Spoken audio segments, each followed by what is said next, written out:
welcome into last call, the last edition of this semester. Last edition of the football season until we get to next semester. In the last edition that we're going to have Jake Kiefer here. Jake, it's been a pleasure producing the show with you throughout the semester, and it's your last show, man.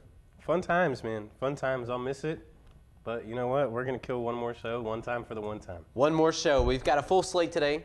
4 UINDY basketball games we have to go over. We covered those with UINDY TV, so we've got plenty of highlights to show you with those and a few lowlights as well. We've got some pro sports. We've got everything to cover today, including the Colts, well, playing 3 good quarters of football. So let's start with UINDY stuff. How about that?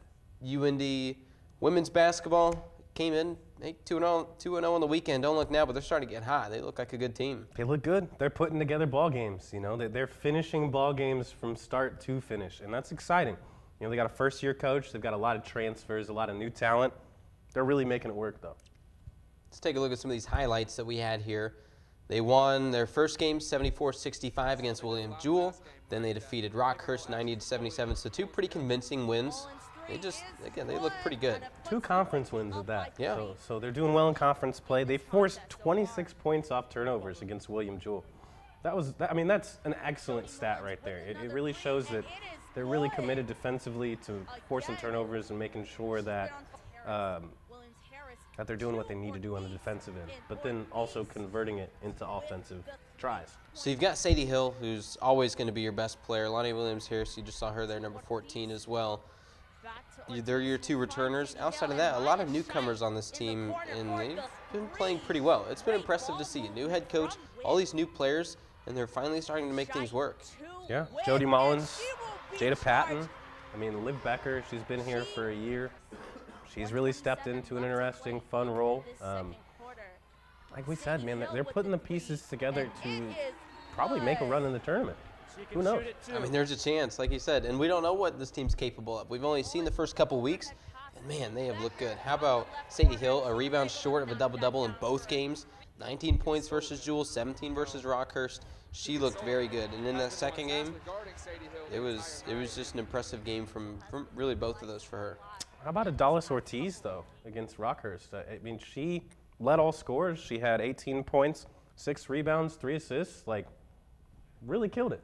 So it's over the men's side of things. Great job from the women's side, UINDY women's basketball. We also covered both men's games, William Jewell on Thursday, Rockhurst on Saturday. Let's take a look at some of these highlights. William Jewell, the game looked pretty good for the Greyhounds. Not quite the same for Rockhurst, but it was just an interesting weekend. They split the pair.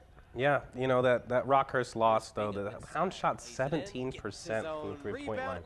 They just couldn't get anything going beyond the arc. It was 2 completely different games, right? So the first one, they won 52. Reset.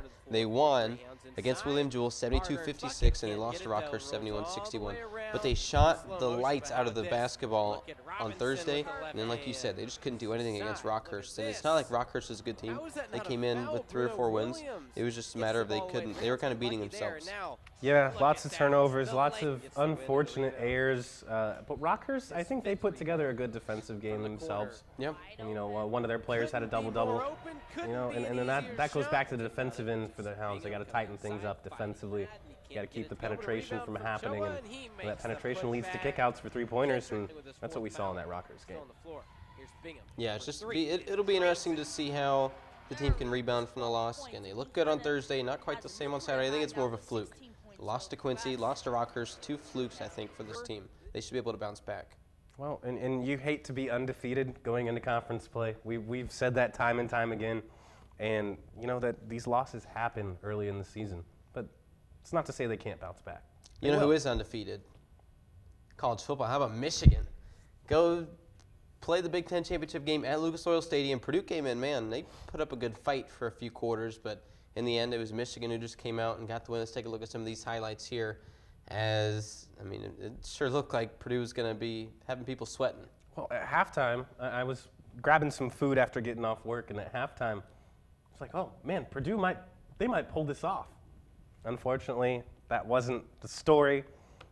J.J. McCarthy did what he was asked to do. He wasn't flashy, but he made plays. 3-to-1 touchdown interception ratio. It's exactly what you want to see out of the Wolverine quarterback. 43-22, the final score there, and man, it was just a hard-fought win for Michigan. It was nice to see Purdue maybe put up a better fight than Ohio State did, and was definitely worried going into the game. Oh, I didn't even think about that. They did put up a better fight than Ohio State did. Yeah.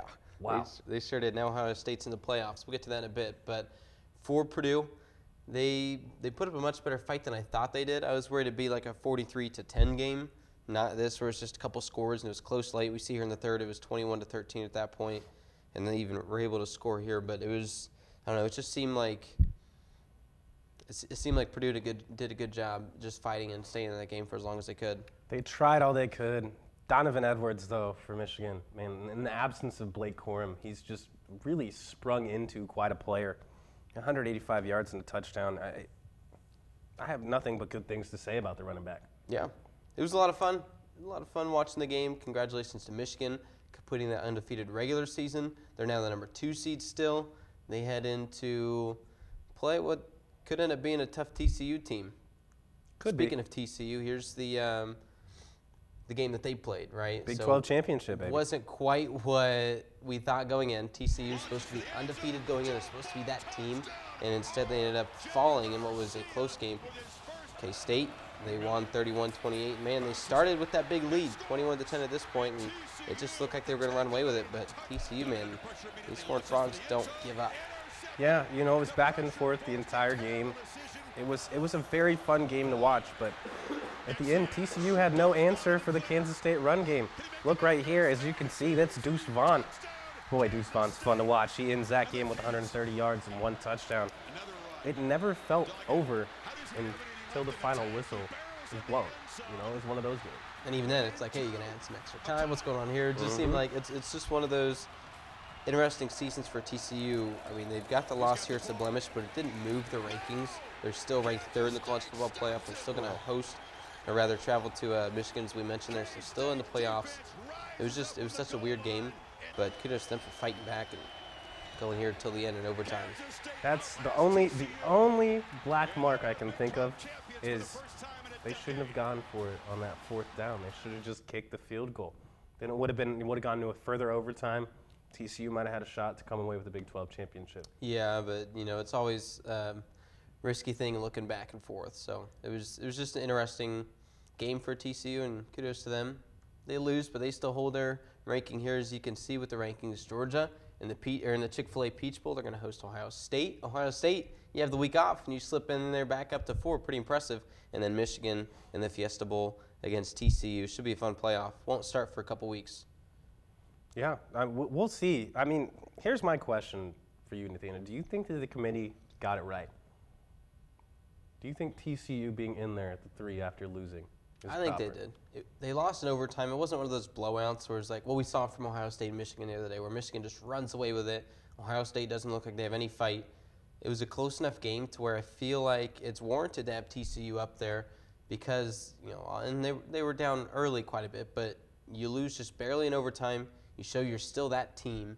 You lost to a top 10 team in the nation. It's not like you lost to nobody. It wasn't an unranked team. So I feel like they got them right there.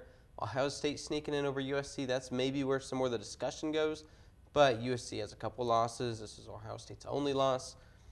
I don't know. I'm just glad Ohio State's not playing Michigan, because that wouldn't have been fun. And you would think, just from the money standpoint that the CFP would make from an Ohio State-Michigan semifinal matchup, that would be the matchup. But kudos to them for feeling that out and making sure that, you know, the money doesn't outweigh the sport. And it's in the bylaws that you can't debate on the matchups there just for pure football matchups, right? So they couldn't say, oh, Michigan Ohio State already played each other, let's not put them. They can't say, oh, Michigan Ohio State's a rivalry, let's put them there. They got to take that away.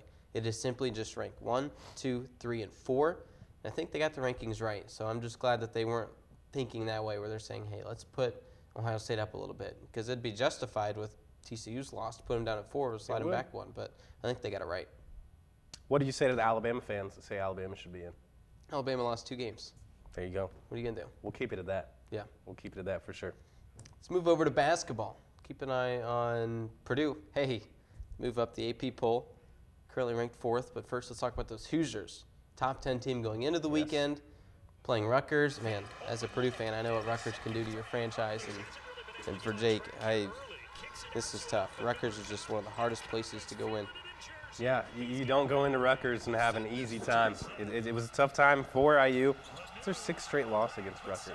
6th straight. You think no Ron Harper Jr. left, that IU would have a bit more of a shot, and they looked good for a time and a half in that game. They just couldn't pull it out. You know, Miller Kopp had 21 points. Trace Jackson Davis only 13 points. Great defense from Rutgers to keep him from, you know, he's Big Ten preseason player of the year. He only had 13 points. They really locked him down. That final score, 63-40. Let's move on to Purdue. I mentioned it a little bit. Move up the rankings a little bit. They're going to keep moving up. Started the year unranked. Now all of a sudden, ranked 4th. And we'll get to that in a little bit. But they do get the win against Minnesota, 89-70.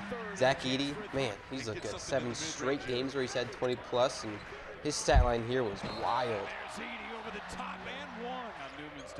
31 points, 22 rebounds, career highs for both. 11 of 23 from the field. Hit 9 of his 10 free throws. I mean, what more can you say about Zach Edey? He's a monster. That's the big thing for me. 9 from 10 from the foul line. Traditionally, big guys that are 7'4", they don't hit free throws well. Oh, but they go to the line all the time. Exactly. You're going to foul him. You're going to hack a shack. And yes. Exactly. And Zach Edey had some dunks in that game that were just fantastic. I mean, he might be Big Ten Player of the Year if he keeps playing like this. I said last week they can keep him on the floor for 30 minutes a game at least, like they have been doing. It's going to be a dangerous Purdue team come tourney time. Yeah, and he's limiting fouls. He's doing a good job. He's not fouling out of these games, even though he's that big physical presence. It's been a lot of fun watching Zach Edey play basketball. I'm looking forward to see what he can do moving forward. Yes, absolutely. So again, Purdue ranked 4th in the AP poll. Not a bad job by them, continuing to rise up and up and up. We'll see how high they can go. Still early in the season, so this means nothing, absolutely nothing, but it is good to see. Houston still retaining their first place after barely beating St. Mary's. Texas, Virginia, Purdue, and UConn, the top 5. Top 5. IU falls to 14 from the 10 spot. Interesting enough, though, Maryland at the 13 spot. That's kind of crazy to me. I mean, Maryland's had some decent wins, but not very major wins at the same time. You know, you got how many Big Ten teams in the top 25 right now? I mean, 5, 6 Big Ten teams in the top 25. Yeah, hey, it's a Big dangerous Ten conference. We're known for having some killers in the regular season, and then we'll all lose first round of the tournament. So we'll see how that goes. But you said it, Nathaniel. You said hey, it. where's UNC in that AP poll?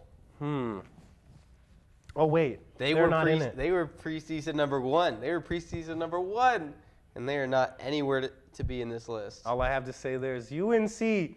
What happened? Let's go to break. NFL next. Last call.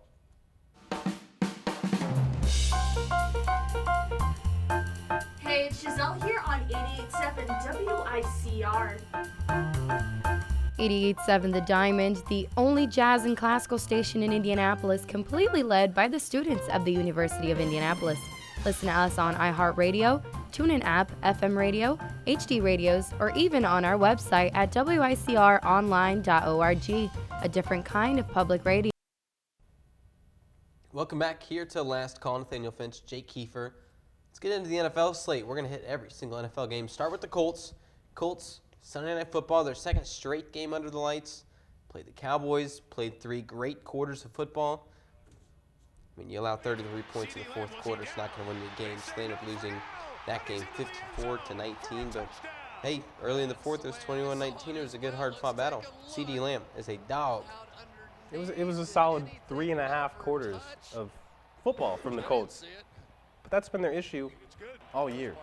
They can't put together 4 quarters of a football game without making mistakes. And that's been their Achilles heel, you know. And the Cowboys' defense is electric. They do a good job of stopping the run. I mean, 5 turnovers. They get 5 turnovers of the Colts. Credit a lot of that to the defense, but also Matt Ryan. Maybe this should be his last year in the NFL. We'll see. We'll still have him under contract for another year or 2 after that. But this is an interesting game because Dallas, you put up 54 points, but you're under 400 offensive yards.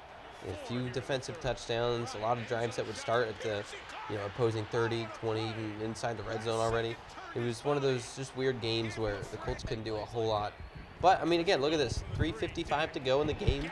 They're only down 2. Alec Pierce had that touchdown. They thought about going for 2. They couldn't do it. It's so weird. And then the floodgates opened up, so they just couldn't play the full game. But, man, it's just a weird game. Well, and you think at this point there's got to be some talk about maybe trying Nick Foles at quarterback. Oh, they thought about starting Nick Foles in the middle of that game. They were talking about it towards the end. They're saying, hey, Matt Ryan's not getting it done. Sam Ehlinger's not starting. He was a healthy scratch. So, the backup was Foles. They thought about putting him in. It was one of those games. And for Matt Ryan, it's so hard to watch because the only throw he makes is the 5 yards down the seam to your tight end. That's it. Or maybe a little screen, but again, to a tight end or running back. He does not throw the ball, not just downfield, but past the chains. He's not getting it to his outside receivers. Michael Pittman, could have just set up and taken a nap out there because he wasn't throwing too hardly at all. And the throw he did have that he was wide open for, terrible throw that went behind his back, almost intercepted. It was hard to watch Matt Ryan play quarterback. Yeah, and you think about it. Both of those quarterbacks have been to a Super Bowl, but who's the one quarterback that's actually won one? Nick Foles. And that's why I think it's Nick Foles' time. Let's take a look at the rest of the NFL. Let's start with the Packers. They're now the winningest franchise in NFL history. It's kind of been them and the Bears back and forth a little bit, but it's their 206th meeting against Chicago. Aaron Rodgers, we know he owns the city. 25-5 is he, but it started all Chicago. I mean, look here. They're going to score here, and it's suddenly going to be 17-3, or 16-3 it is. Chicago was looking good, and then Rodgers said, all right, let's turn things on. Christian Watson, he's a dog. A lot of these rookie receivers, man, they're looking good. Yeah, no, Christian Watson's having a year, and he kind of came to fruition late, There you see him right there rushing for a touchdown. Like, he was not a factor for the first half of the season, and he's really come on strong in the second half. No, but the last few games, man, he's had 8 touchdowns in 4 games. That's wild. Switch gears, though. That final score, Packers won 28-19. Then we go to Falcons here. Steelers beat them 19-16. Look at this. Connor Hayward, 10 years younger than his older brother. Cam Hayward, the Steelers great. Pretty cool seeing him get that reception touchdown. But then on the other end, just not a lot on the other end. You see Mika Fitzpatrick seal the game. So that final score, 19-16. Not a lot of offense on either side. Kudos to that Steelers defense. Yeah. How about these Vikings? These Vikings just keep rolling. 9-0 in one-score games. 27-22 is the score. Yeah. But how about Garrett Wilson for the Jets? He has been fun to watch the entire game. Right? How about Justin Jefferson? He's had a year. Yeah. He's crazy good, man. Top 3 receiver in the league. For Garrett Wilson, though, another rookie where he's, looking very good. 8 catches, 162 yards. Didn't get in the end zone this week, but he looked good. Mike White throwing him some good throws. 57 passes for Mike White. 57 pass attempts. That's crazy. Pretty wild. Then we go to Detroit, the Lions. Man, they're looking pretty good, especially at home. How about this? Came in, the Lions was basically a push. So either way, it was a coin flip game. But man, Jared Goff had something else to say. Look at this, 40-14 was this score. It was an impressive one. Man, DeAndre Swift getting in there for the touchdown. Look at that. Look at those moves, man. Quick on his feet, capable of reaching out and just going and grabbing that touchdown out the air, man. Now we're moving on. Tennessee Titans, Philadelphia Eagles, A.J. Brown returning to beat his former team. Man, what do you say about that one, Nathaniel? 35-10 the final score there. Revenge game for A.J. Brown, though.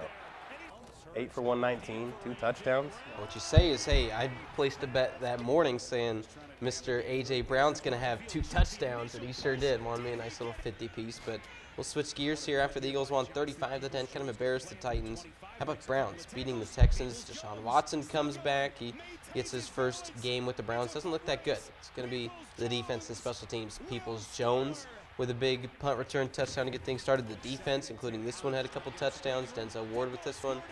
Wasn't a good day for the offense for the Browns, definitely for either team. But you look here, pick 6 as well. It was an impressive day for the Browns defense and special teams. Yeah. That final scored 27-14. Commanders, Giants. It was a tight game. Came in again, one of those coin flip games where the books had it, maybe a +1 spread. It was right there. But man, it came down to the end. In overtime, tied at 20. That's where the game will end. They're tied. But man, it was a hard-fought game for each team. These NFC East games, they're so much fun. Every team in the NFC East is above 500, Nathaniel. Yeah. When's the last time that happened? Not in the NFC East either. Last year, I think they were all below 500. It was crazy. And we see here Gano with the win. He's just short. That'll be a theme. You'll see that in a little bit as well in this game specifically. Here's the Broncos. You got Russell Wilson. He's going to bring a bunch of touchdowns from Seattle, right?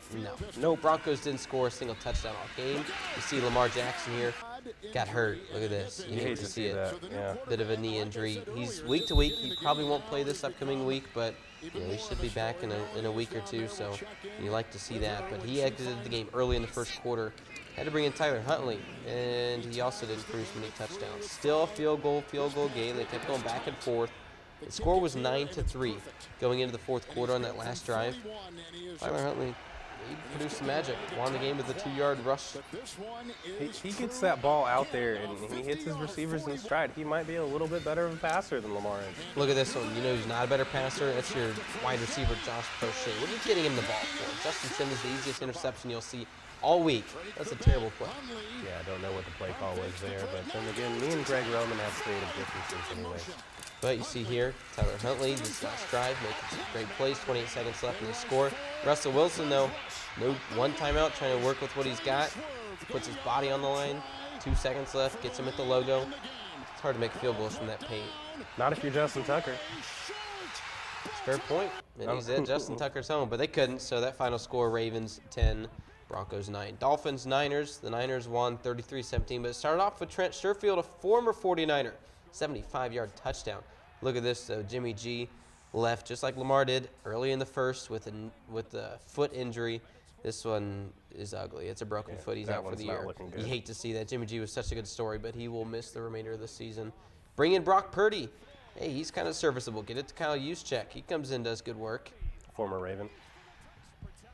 McCaffrey had a receiving touchdown. We see here Tyreek Hill ended up with the score as well. We'll go back and forth. It just sucks that Jimmy G's now out. So you bring in Mr. Irrelevant Brock Purdy. He's not going to win you a Super Bowl like Jimmy G could have. Yeah, probably not. Probably not. But what are you going to do? Hey, the Niners win 5 straight. Finns have a 5-win streak snapped. Let's switch gears. Seahawks. How about Geno defeat the Smith? Rams. Man. Geno Smith's been electric all season. MVP-type numbers almost, really. Geno Smith, extremely underrated. Noah Fant, underrated. Tyler Lockett, underrated. DK Metcalf, underrated. The Seahawks, they're an underrated team here. Well, everybody thought, in the absence of Russell Wilson, that Geno couldn't do it. But they forget when Geno was with the Jets, he had those starts, and the Jets actually won football games. Lo and behold, Seahawks win football games. John Wolford started that game. Seahawks won 27-23 on a late drive from Smith. Raiders beat the Chargers 27-20. It was a early 10-0 lead for the Chargers, but Josh Jacobs, man, he's on a hot streak. You know what? He's been on a hot streak the entire season. Devontae Adams is so good. Look at that. How does he do it? Best receiver in the league. Absolutely. 8 for 177, 2 touchdowns. A little flea flicker action here. Yeah. These are so much fun. And to who? Guess what? Best receiver in the league. He gets that catch. High steps his way into the end zone. Big How about lead Justin here. Herbert, though? He's looked good. He plays his best when he's got the gun to his head, right? When it's 4th and 12 and you need it. He has a great 35-yard strike there. Here's another one that he put the ball right where it needed to be. Couldn't hold on to it, but they ended up losing that game. Now Chiefs-Bengals, 27-24. Man, the Bengals are the Chiefs' kryptonite, aren't they? Joe Burrow, 3-0 against Mahomes. How about Isaiah Pacheco, though? Stepping in for Clyde Edwards-Helaire. He's now the number 1. Air Jordan is what my director just said. How about Air Mahomes? Air Mahomes, baby, getting up there, getting in there. Yeah, pretty impressive job getting and crossing there. And Mahomes did his best to get them where they needed to be. How about this, though? This defense forcing that fumble of Kelsey. Nothing he could do there. And they get down and end up going down. Joe Burrow has a couple nice drives. They score here with Chris Evans. Not the actor, but the football player. They end up winning this game. He's from Indiana. He's a Ben Davis High School grad, believe it or not. Not bad, and he does good in the spotlight there as they defeat Mahomes and the Chiefs. So let's switch gears. Take a look at some Monday Night Football. This is going to be a weird game. And Yes, Tom it is. Brady against the Saints. They've always been kind of weird ones where, Saints seem to have his number, typically when Drew Brees was there, but even the last couple games still, it's just been weird, this matchup. So what do you think? How do you think this game's going to go? I don't know. It's a strange one. Like you said, Brady's been struggling recently. The Saints have struggled. I don't know. I'm probably going to have to go Brady on this one. Whenever I bet against Tom Brady, I lose. Mainly whenever I bet in general, I lose. But when it comes to Tom Brady, probably don't want to bet against him, right? But Yeah. then again, you got Alvin Kamara, you got Chris Olave, Jamar Johnson, Taysom Hill, the Hey, five-tool of football. Andy Dalton's looking good too. This isn't a slouch team. Not at all. And then even if Dalton goes down, you got famous Jameis in the backup spot there. I don't know. I think it's more of a toss-up. It is just such a weird. I would say a toss-up is a good way to put it. Bucks are favored by a field goal, but I just think it's one of those toss-up games. If you like the Saints money lines plus 154, it's not a bad idea because again, this is going to be just such a weird matchup. The Bucks should win. Tampa Bay Buccaneers should win this matchup. They're top of the division, they're the better team. Saints just have this weird thing where they just sneak a couple games away They from play Brady. up to their competition. They play down to their competition especially too. with the Bucks though. That's the thing. It's like it's just these guys. They just play different when they play each other. Over/under set at 41.5 there. I don't think I'm touching that one. It could be a 25-24 game. It could be a 5-4 game. It's pretty unlikely, but three safeties actually, technically, in a field goal. But I mean, it was 5-0 in that Texans game at one point. So that was weird. What'd you say that was the that was like the Guardians-Astros score? Guardians-Astros score 5-0, but no, it was Cleveland and Strange. Houston football. I don't know. I think I'm going to have to go Bucks here if I'm just going straight up. But you're right. If you like the Saints at plus money, probably a safe bet too. Now, if I'm going for a parlay, I'm going to go Bucks -3. I'm going to go Alvin Kamara anytime touchdown and Mike Evans anytime touchdown. So odds come out to plus 898. That's bet 10 to win 89. Pretty good odds. I don't mind those touchdowns. Again, stay away from that line. I'm not a big fan of betting either way with the Bucks or Saints here. So maybe you do go with Kamara anytime touchdown, Evans anytime touchdown. Wouldn't be as good odds, but that's still not a bad little bet that you can put together there. It's possible. Here's another one, though. I mean, if you throw Taysom Hill onto that, the way they've used Taysom Hill this year, it's very possible that you could, bet 10 to win 100-something, somewhere around there, I would assume. Yeah, it is kind of interesting seeing how Taysom Hill would be used because it's just been so sparse. Some games he's in for, 3 touchdowns. Another game you don't see him for 3 snaps. So it's risky, but I don't mind it. We'll see. Now on the prop side of things, there's not too many props I want to touch today. Receivers are all hit or miss for both of these teams. Chris Olave could have 100 yards. He could have 10 yards. Mike Evans could not see a single target. Chris Godwin could see all of them, or vice versa. Who knows? But the one prop that I'm in on, Andy Dalton over 31.5 passing attempts. I know that seems high. It seems like, how is that going to happen? But I have a feeling the Saints will be down early in this one, which will force Andy Dalton to really, put the ball out there and throw it. Jake, if you got to pick, who do you think? Bucks all day, baby. Can't bet against Tom Brady. Can't bet against football touchdown Jesus. I agree there with you. We'll go Bucks for this game. Thanks for watching the show. The last show again that you're ever going to do, Jake. Yeah, man, it's wild. I want to extend a thank you to you, man. We've had a great time hosting this show together. Hey, it's been a blast. It's been awesome. Thank you to everybody who's worked it. Thank you to Rick Dunkel. What do we got there? Oh, no. You guys are doing this? Oh. You're going to make me cry. It has been a pleasure to do this show with you, Jake. Yes. Thank you guys so much. Thank everybody at UINDY TV. Graham Shear. Look at that.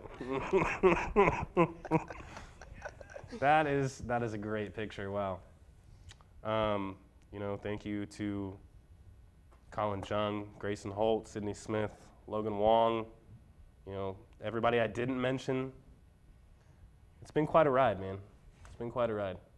So, looking forward to seeing who would take my spot. I think that we should have like a American Idol type deal, or like America's Got Talent, to see who'll be hosting this next semester with you. But we'll worry about that later. Just tell me first about what's next for you. What's next, man? We'll see. Hopefully I'll get a job in the TV industry somewhere. We're working on it, but as of right now, I think I'm just going to enjoy my time, enjoy my graduation, and then start focusing on jobs and stuff after that. Yeah. The last show this semester, we will continue Last Call with a different man in this seat next semester, so we'll start that up at the end of January. Last Call. Thanks for tuning in.